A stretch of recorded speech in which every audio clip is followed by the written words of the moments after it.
नमस्कार साथियों, स्वागत है आप सभी का हमारे खुराना क्लासेस एप्लीकेशन पर। और आप सभी के लिए आज का ये पहला पेपर होगा आपका। और इन प्रश्न पत्रों को आप लोग पूरी व्याख्या सहित पढ़ेंगे, इसकी पीडीएफ के साथ पढ़ेंगे। आपको वीडियोज़ भी मिलेगा, पीडीएफ भी मिलेगा। और याद रखिएगा, इन प्रश्नों से अगर आप लोग तैयारी करते हो, इन प्रश्न उत्तरों को आप लोग इन मॉडल पेपरों को, इन गेस्ट पेपरों को अगर आप पढ़ते हो, तो मैं गारंटी लेता हूँ इस चीज़ की, आपकी एक अच्छी परसेंटेज बनेगी। और इसका प्राइस भी नाम मात्र का है साथियों, मात्र 129। देखिए, आप सभी को पता है कि मैं ज़्यादातर कोर्सेज़ की कीमत भी नहीं लेता हूँ। जहाँ पर आपकी 1800 रुपये की सीरीज़ आती है ना, आपको लेने की आवश्यकता नहीं है। आप लोग मैं आपको जो मटेरियल पढ़ाऊँगा, बस यही आपको पढ़ के जाना है। और इनसे ही आपके एक अच्छा स्कोर हो सकता है। जब फर्स्ट ईयर में साथियों 94% हाईएस्ट हमारी रही है।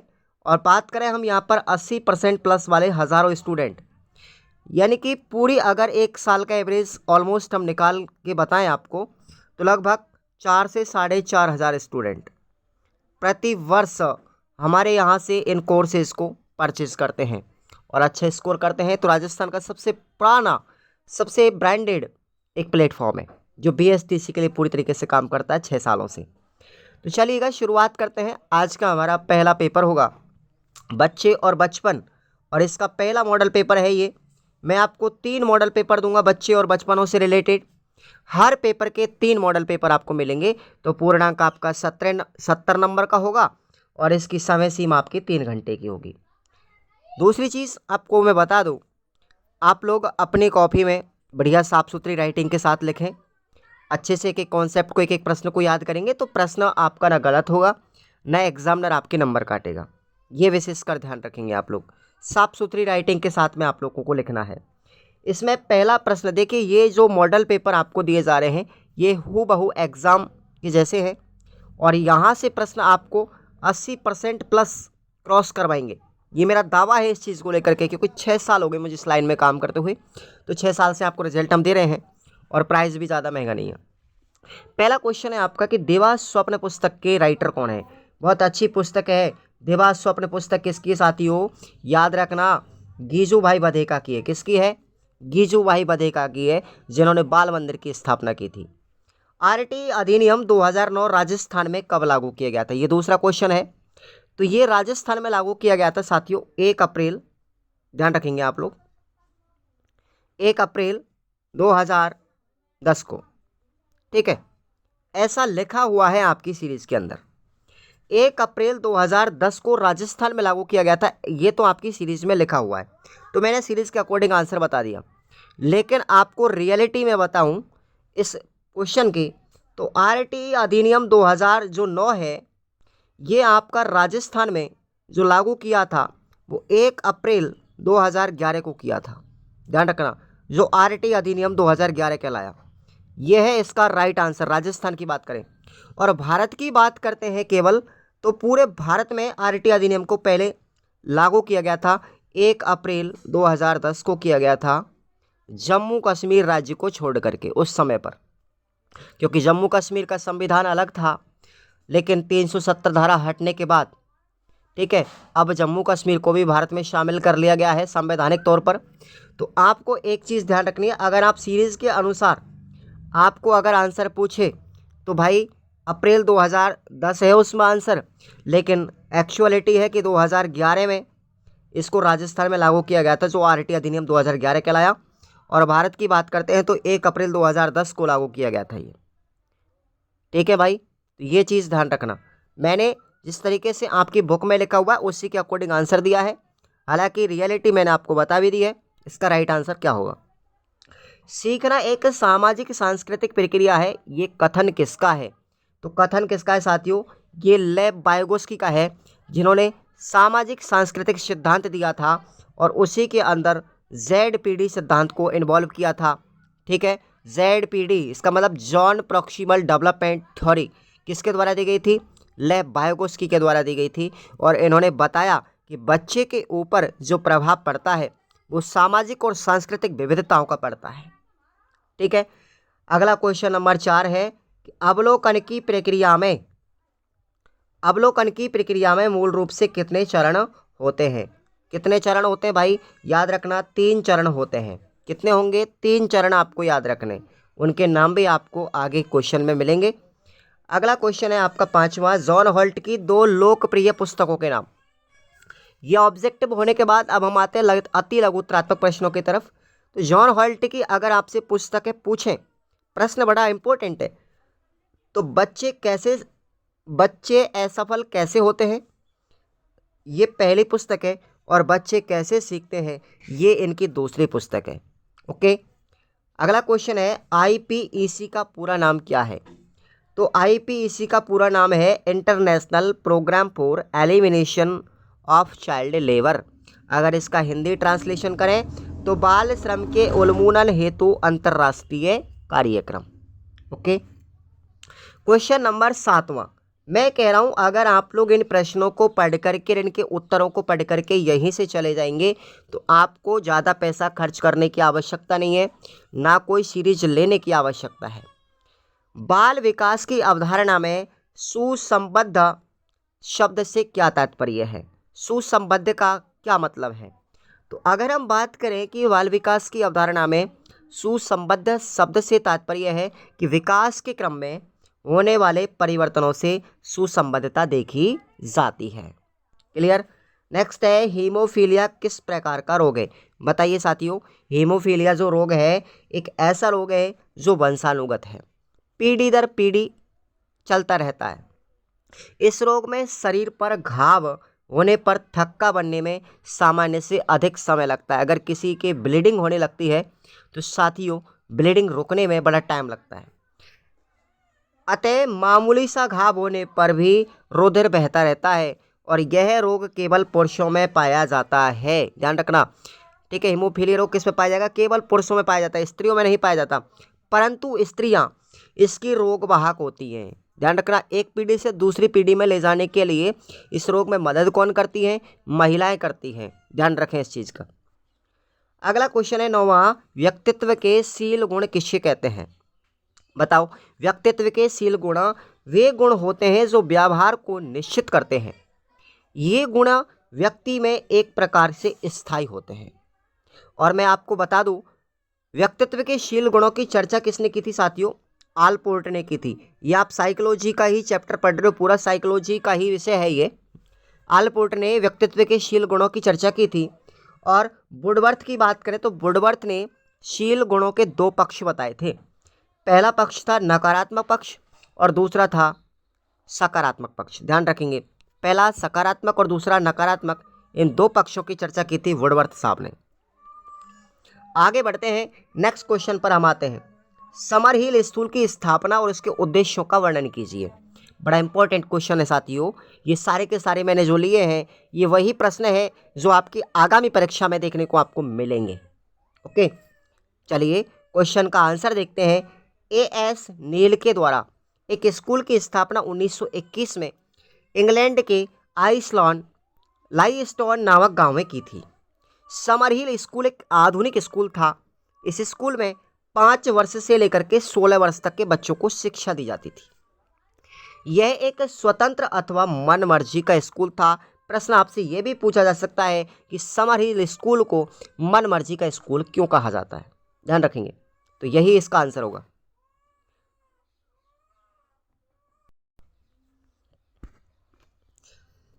समरहिल स्कूल की अगर हम बात करें तो ये एक आधुनिक स्कूल था।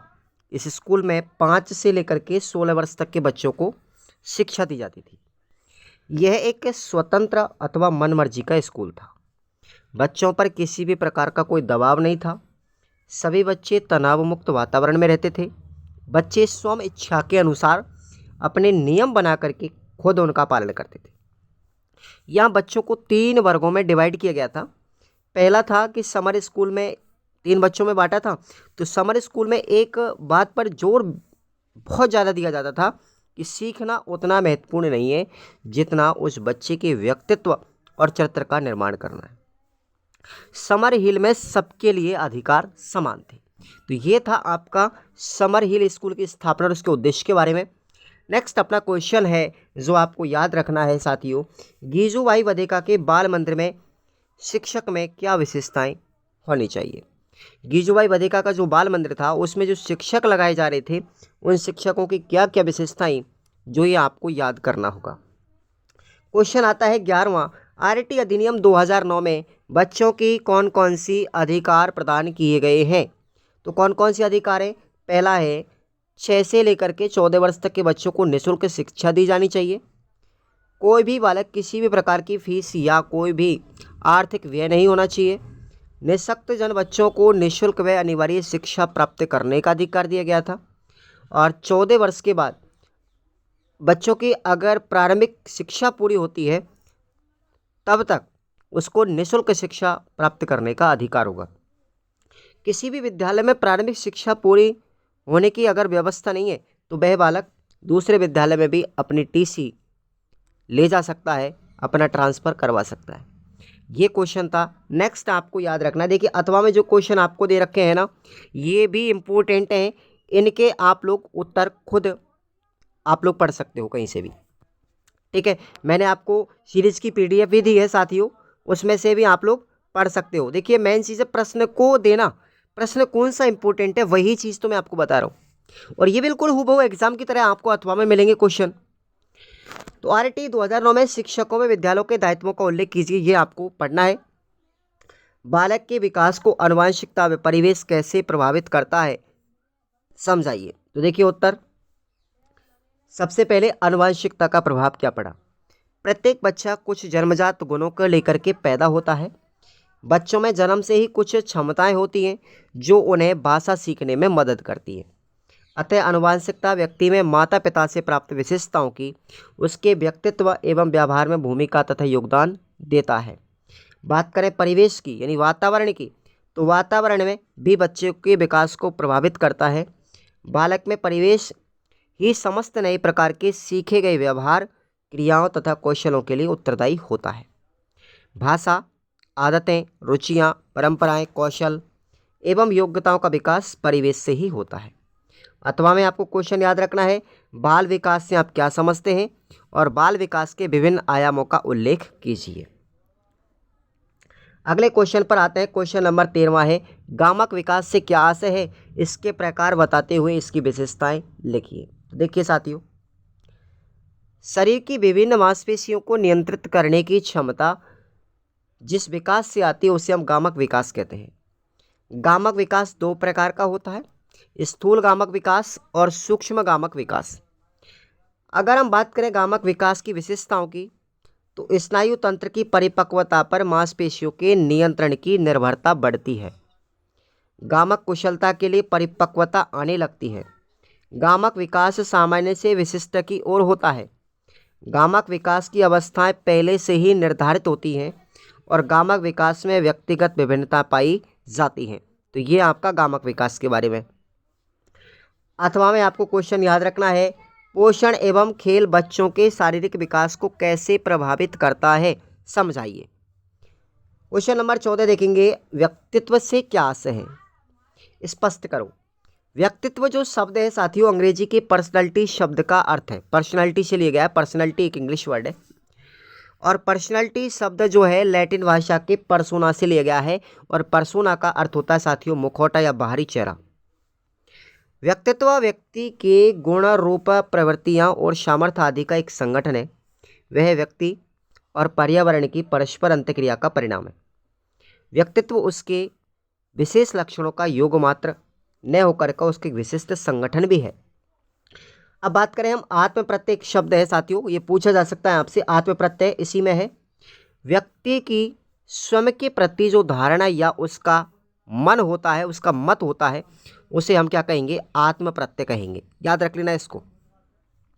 नेक्स्ट अपना क्वेश्चन है, अथवा में संवेग क्या है, संवेगों का मूल प्रवृत्तियों से क्या संबंध है। तो ये विलियम मैकडूगल से संबंधित क्वेश्चन है साथियों। मूल प्रवृत्तियों के बारे में जो 14 मूल प्रवृत्तियां हैं विलियम मैकडूगल साहब ने बताई थी, वो क्वेश्चन है, आपको याद रखना है। 15वां क्वेश्चन है, बाल प्रताड़ना का बच्चों पर क्या प्रभाव पड़ा है, समझाइए। तो बच्चों को दिए जाने वाला जो दंड है या जो बच्चों को सजा दी जाती है उसको बाल प्रताड़ना कहते हैं। यह शारीरिक, मानसिक या भावात्मक, तीनों प्रकार का हो सकता है। यह किसी भी दृष्टि से उचित नहीं है। ना बच्चे को आप प्रताड़ित कर सकते, ना उसको मानसिक या फिर उसको आप शारीरिक या भावात्मक रूप से किसी भी तरीके से आप उसको ठेस नहीं पहुंचा सकते। छोटा बच्चा जिसे पूरी समझ नहीं है, उसे डांटना भी एक मानसिक प्रताड़ना है। गलती हो जाने पर चपत लगा देना, स्कूल में उठक बैठक लगवाना आदि शारीरिक प्रताड़ना है। इन सभी बातों से बच्चों की भावनाओं को ठेस पहुंचती है, जिससे वह अन्य साथियों तथा शिक्षकों के सामने आने से कतराता है। तो ये क्वेश्चन आपको याद रखना है। नेक्स्ट अपना क्वेश्चन है अथवा में समाजीकरण में विभिन्न संस्थाओं का क्या उद्देश्य है, किसी एक का वर्णन करो। तो ये आपको चारों ही पढ़ लेने। परिवार का क्या योगदान है, विद्यालय का क्या योगदान है, समुदाय का क्या योगदान है, शिक्षक का क्या योगदान है, मीडिया का क्या योगदान है। आपसे इनमें से एक क्वेश्चन पूछा जाएगा, इनमें से एक आएगा, आपका ध्यान रखना 100%। नेक्स्ट है क्लिनिक विधि क्या है। क्लिनिक विधि क्या है, इसको समझाना है। अच्छा क्वेश्चन है क्लिनिक विधि। जीन पियाजे ने इस विधि को नैदानिक साक्षात्कार विधि नाम दिया। अपने अध्ययन के लिए साक्षात्कार विधि का प्रयोग किया। उनके प्रयोग ने बच्चों के अध्ययन के लिए साक्षात्कार विधि को रेखांकित किया। पियाजे ने बच्चों के संज्ञानात्मक पक्ष के अध्ययन के लिए उपयोग किया, जैसे कि बच्चों की देखभाल के तौर तरीकों की सूचना प्राप्त करने के लिए अनुसंधानकर्ताओं द्वारा इसका उपयोग भी किया गया। इस विधि की विशेषता यह है कि यह व्यक्ति को अपने विचारों को प्रदर्शित करने का अवसर प्रदान करती है। अथवा में आपको क्वेश्चन याद रखना है साथियों, साक्षात्कार का आशय स्पष्ट करते हुए इसकी विशेषताएं लिखिए। ये अथवा वाले क्वेश्चन भी आपको पढ़ने हैं दोस्तों, ध्यान रखना। जब मैं आपको YouTube पर क्लासें लूँगा ना, तब आपको मैं बताऊंगा इन अथवा वाले क्वेश्चनों को ध्यान रखना। पर ये चीज़ विशेषकर ध्यान रखें, लगाव से क्या आशय है। जॉन बॉल्वी के लगाव सिद्धांत के मुख्य घटक कौन कौन से हैं, समझाइए। तो लगाव की बात करें, यहाँ पर देखिए लगाव क्या है। लगाव एक प्रकार का भावात्मक संबंध है, जैसे जब दो व्यक्तियों को आपस में बांधता है, दो व्यक्तियों को आपस में जोड़े रखता है। यह संबंध समय और दूरी के बावजूद भी बना रहता है। लगाव की भावना और भी प्रबल हो जाती है जब अभिभावक शिशु की क्रियाओं पर प्रतिक्रिया देते हैं, उसे सहजता महसूस करवाते हैं, शिशु को उनकी आवश्यकताएं पड़ती है। लगाव का मतलब होता है साथियों एक दूसरे के साथ संबंध, ठीक है। लगाव एक दूसरे के प्रति चाहत, ध्यान रखना। लगाव के घटक हैं, आपको याद रखने चारों घटक। सुरक्षित संसार, सुरक्षा आधार, संबंधों की घनिष्ठता और अलग होने पर तनाव, ठीक है। अथवा में आपको क्वेश्चन याद रखना है, फ्राइड ने आंतरिकरण की संज्ञा किसे दी है। यहाँ पर क्वेश्चन यही है कि फ्राइड के मनोविश्लेषणवाद सिद्धांत पर संक्षिप्त टिप्पणी लिखी है। तो एक ही बात है ये, इसको याद करना। नेक्स्ट है राजस्थान बाल अधिकार संरक्षण के गठन के बारे में इसके उद्देश्य लिखिए। राजस्थान बाल अधिकार संरक्षण के गठन के उद्देश्य क्या है। तो पहला उद्देश्य देखेंगे, बाल अधिकारों से संबंधित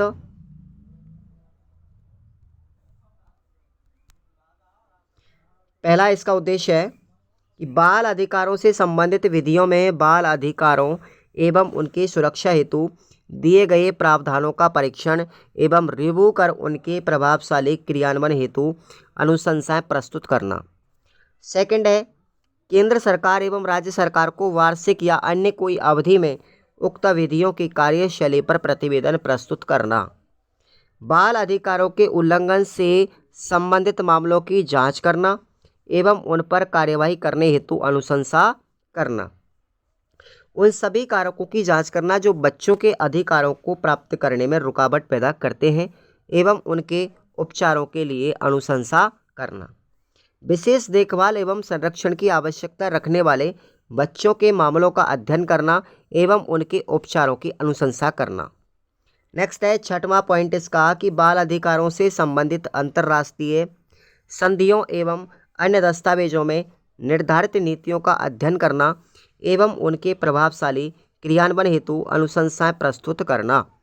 सातवां उद्देश्य है बाल अधिकारों से संबंधित शोध कार्य को बढ़ावा देना। समाज में बाल अधिकारों के संबंध में जन जागरूकता पैदा करना। बालकों एवं किशोरों की सुरक्षा गृहों एवं अन्य स्थान जहां इन्हें आवास प्रदान किया जाए उनका निरीक्षण करना और दोषियों के विरुद्ध आवश्यक कार्रवाई करना। बाल अधिकारों के उल्लंघन, विधियों के अप्रभावी क्रियान्वयन एवं नीतियां आदि के संबंध में प्राप्त शिकायतों का परीक्षण करना और उनके संबंध में स्वतः संज्ञान लेकर बालकों को राहत प्रदान करना।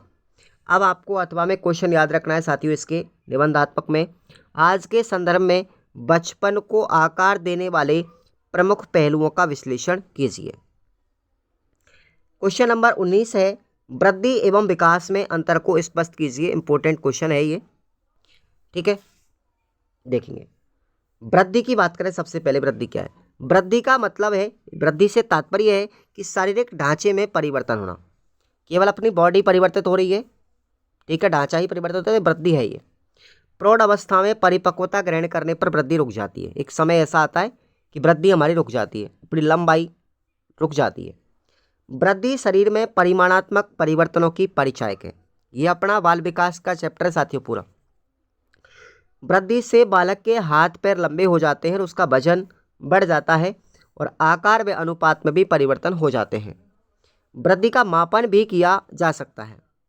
अब बात करें विकास की, तो विकास का मतलब होता है कि बालक में होने वाले संपूर्ण परिवर्तन, चाहे उसका सामाजिक हो, मानसिक हो, व्यक्तित्व हो या संवेगात्मक, किसी भी प्रकार का, यानी कि वृद्धि जो होती है वो विकास के अंदर निहित होती है।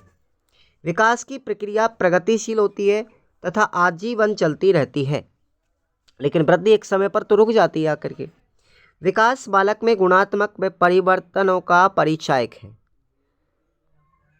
विकास से बालक के हाथ पैरों की कार्य क्षमता और कार्य कुशलता बढ़ती है। विकास के परिवर्तनों का मापन कभी नहीं किया जा सकता, केवल उनको अनुभव या महसूस किया जा सकता है। विकास का एक क्रम होता है तथा इसकी अवस्थाएं भी होती है, ध्यान रखना आप लोग। अथवा में क्वेश्चन याद रखना है कि सूक्ष्मगामक कौशल कौन कौन से हैं, समझाइए। ओके, नेक्स्ट हमारा क्वेश्चन है 20 क्वेश्चन है 20वां। संवेगों को प्रभावित करने वाले कारक कौन कौन से हैं, समझाइएगा। पहला कारक है आयु एवं परिपक्वता। बच्चों के जन्म के पश्चात कुछ दिनों तक संवेगों का निश्चित स्वरूप प्रकट नहीं होता है, लेकिन आयु में जैसे जैसे बढ़ोतरी होती है, परिपक्वता भी बढ़ने लगती है, तो संवेगों की अभिव्यक्ति भी विकसित होने लगती है। अनुभव, दूसरा कारक क्या है, अनुभव। नवजात शिशु का मस्तिष्क कोमल तथा स्पष्ट होता है, लेकिन विकास क्रम में वृद्धि, परिपक्वता तथा समाज में वयस्क के संपर्क से वह जो सीखता है उसका अनुकरण करता है। वातावरण की उत्तेजनाएं उसे लगातार प्रभावित करती रहती है, जिसका प्रभाव उसके मन पर पड़ता है और वह अनुभव के रूप में प्रकट होता है। ये अनुभव संवेग के विकास में महत्वपूर्ण होते हैं। उदाहरण के लिए बात करें, जैसे अनुभव कि अग्नि या किसी गर्म वस्तु को अगर हम स्पर्श कर लेते तो उसका अनुभव हो जाता है। उसके बाद हम कभी भी आग को नहीं पकड़ते, क्योंकि हम सीख जाते हैं, तो सीख ये जाते हैं कि आग से जल जाएंगे भाई, ठीक है ना, ये सीख लेते हैं। वो कहते हैं ना कि दूध का जला हुआ व्यक्ति छाछ भी फूंक फूंक कर पीता है। तो अनुभव बड़ी चीज़ होती है विकास में। तीसरा हमारा कारक है वातावरण। बच्चे के संवेगात्मक विकास में वातावरण की महत्वपूर्ण भूमिका होती है। एक बच्चा बचपन से विभिन्न प्रकार के वातावरण की महत्वपूर्ण घटनाएं देखता है, जैसे आर्थिक, सामाजिक, पारिवारिक, विद्यालय, सांस्कृतिक स्थितियों से गुजरता है। वे अपने साथ बहुत से अनुभवों को प्राप्त करता है। अतः हम कह सकते हैं कि वातावरण उसे सकारात्मक या नकारात्मक प्रभाव बच्चे के दृष्टिकोण के साथ साथ उसके संवेगात्मक विकास को भी प्रभावित करते हैं। जैसे कक्षा में बच्चे की सबके सामने बेइज्जती कर दी जाए तो बच्चे में क्रोध उत्पन्न हो जाएगा। माता पिता के द्वारा अतिथियों के सामने बच्चे की प्रशंसा कर दी जाए तो बच्चा प्रसन्नता अनुभव करेगा। अगला क्वेश्चन है अथवा में आपको कि एरिक्सन के द्वारा प्रतिपादित व्यक्तित्व विकास सिद्धांत की 8 अवस्थाओं का वर्णन कीजिए। इंपॉर्टेंट क्वेश्चन है, एरिक्सन की 8 अवस्था, जिसको मनोसामाजिक सिद्धांत कहते हैं साथियों, ध्यान रखना। अगला क्वेश्चन है 21 लास्ट, एनेक्डोटल अभिलेख क्या है। इंपॉर्टेंट है ये। एनेक्डोटल या औपाख्यानक अभिलेख क्या है, ये कितने प्रकार का होता है। तो एनेक्डोटल अभिलेख के बारे में सबसे पहले, एनेक्डोटल अभिलेख का प्रयोग विद्यालयों में अधिकता से किया जाता है। छोटे बच्चों के कार्य एवं व्यवहार अथवा किसी भी विशेषता का उल्लेख उपाख्यान अभिलेख में किया जाता है। लुइस के अनुसार उपाख्यान अभिलेख किसी भी छात्र के जीवन की महत्वपूर्ण घटना की रिपोर्ट होती है। विलार्ड ने उपाख्यानक अभिलेख की परिभाषा में लिखा है, क्या लिखा है साथियों, कि औपान्याक अभिलेख एक ऐसी सामान्य आख्या है जिसमें कि निरीक्षक यानी जो अवलोकन करता होता है, ऑब्जर्वर होता है, उसकी दृष्टि से किसी छात्र से संबंधित महत्वपूर्ण घटनाओं का उल्लेख किया जाता है। उपाख्यानक अभिलेख के प्रकार देखिए। पहला प्रकार का अभिलेख वह होता है जिसमें किसी छात्र के कार्य एवं व्यवहार का केवल यथार्थ तथा वस्तुनिष्ठ विवरण रहता है। इन विवरणों पर किसी प्रकार की टिप्पणी नहीं की जाती। ये पहला प्रकार का है। दूसरे प्रकार का उपाख्यानक अभिलेख वह होता है जिसमें विवरण भी लिखा जाता है परंतु टीका टिप्पणी भी की जाती है। तीसरे प्रकार का अभिलेख ऐसा होता है उपाख्यानक जिसमें विवरण भी होता है, टीका टिप्पणी भी की जाती है और उसके साथ साथ समस्या का समाधान भी लिखा जाता है। तो ये तीसरे प्रकार का है। और चौथे प्रकार का है उपाख्यानक अभिलेख कि विवरण भी होता है, टीका टिप्पणी भी की जाती है, समस्या का समाधान भी किया जाता है और इसके साथ साथ भविष्य में उपचार संबंधी सुझाव भी दिए जाते हैं। तो ये स्टेप बाय स्टेप आपके 4 उपाख्यानक प्रकार हैं। और आपको अथवा में क्वेश्चन याद रखना है कि जेंडर से क्या आशय है, जेंडर का विकास किन कारकों पर निर्भर करता है, स्पष्ट कीजिए। तो ये आपका पूरा टोटली गेस्ट पेपर है पहला। आपको इसके अलावा पहला जो पेपर होगा आपका बच्चे और बचपन का, उसके 3 गेस्ट पेपर मिलेंगे टोटल और तीनों ही गेस्ट पेपर इंपॉर्टेंट हैं। प्रश्न इनसे बाहर नहीं जाएगा। 1-2 क्वेश्चन अगर आ जाते हैं एक्स्ट्रा बाहर छोटे छोटे तो कोई बड़ी बात नहीं है, पर आपको 80% क्वेश्चन मिनिमम से मिनिमम मिल जाएंगे पेपर में बस। और इसी तैयारी से के साथ में पढ़ते रहिए और अपने दोस्तों को बताते रहिए।